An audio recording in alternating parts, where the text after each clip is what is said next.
Are you struggling to understand the rules around the electric vehicle tax credit set forth by the Inflation Reduction Act? Well, too bad. I'm here to talk about the Marvel Cinematic Universe. Did you know that there was a Fantastic Four movie back in 1994? With a budget of $1 million, the completed work never even officially saw release. Made in under a month, the doomed feature garners only 27% on Rotten Tomatoes. In reality, it was only made in order to maintain film rights. Thankfully, 14 years later, Jon Favreau helmed the Iron Man movie, kickstarting the entire Marvel Cinematic Universe.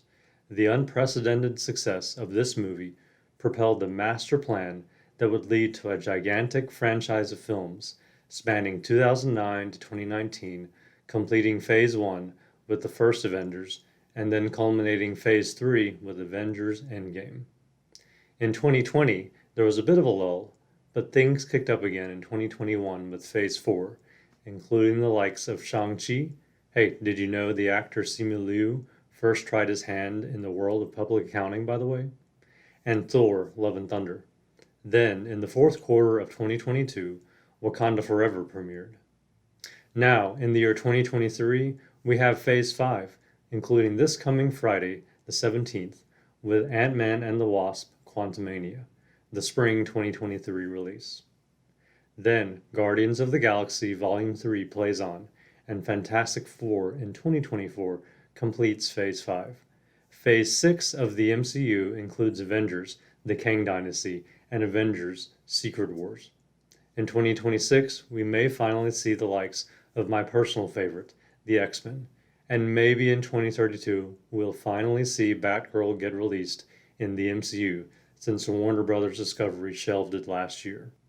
So, on a related note, in 1996, GM created the EV1, an electric vehicle.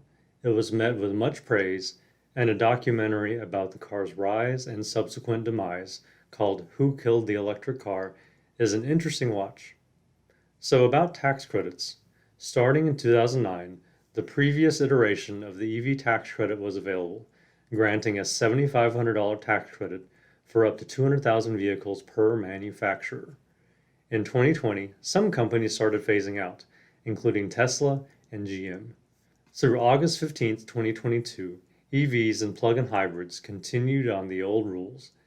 Then, with the passage of the Inflation Reduction Act, the oft-rumored but as of yet unfulfilled revisions to the EV tax credit came to fruition on August 16th. Suddenly, the 200,000 cap was gone for the remainder of the year, but certain rules surrounding North American assembly came into effect. Then, in 2023, the new rules were fully implemented, with certain battery mineral requirements with free trade agreements like NAFTA in place. However, the IRS has yet to fully define what this means, so, retroactively, for the time being, possibly only until March, the rules are relaxed. Then, in 2024, the credit turns into a rebate, and the 50% North American battery component requirement continues, ramping up each year. In 2027, the free trade agreement mineral requirement hits 80%, and in 2029, the North American component requirement hits 100%. Finally, in 2032, the tax credit is set to end. So, to help you better understand the upcoming phases of the MCU and the gradual changes in the EV tax credit requirements, let's talk about them together. If you watched Wakanda Forever and then bought yourself a Ford Lightning, you could have been eligible for a tax credit, regardless of the 200,000 cap, but still with a North American assembly requirement. Now, in spring 2023, if you catch Quantumania on opening night and purchase a Tesla Y or Mustang Mach-E, you could get a tax credit, no concern regarding battery mineral origination. But if you wait to buy an EV when Guardians of the Galaxy Volume 3 debuts, you might only qualify if the car you pick up has battery minerals that are at least 40% FTA sourced.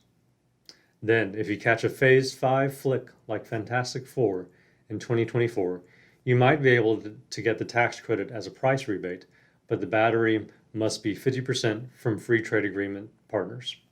Now, let's jump ahead to the year 2025, where we may see not one, but two Avengers movies. If you buy a Hyundai Ioniq after Kang Dynasty, or drive your brand new Chevy Blazer EV to see Secret Wars, that EV's battery must be 60% FTA sourced. Then, in 2029, when the new X-Men grace the silver screen, you'd better be riding in an EV that is composed 100% of North American parts. Will the new EV DeLorean qualify? We may have to wait 6 years to find out. Finally, when the credit ends in 2032, maybe we'll see Phantom X get the feature he deserves. Hopefully, this guide to the EV credit and the MCU provides a little clarity between the two similar but different topics driven by passionate fans and big money. Will there be a post credit scene for either of these? We will find out in about 10 years.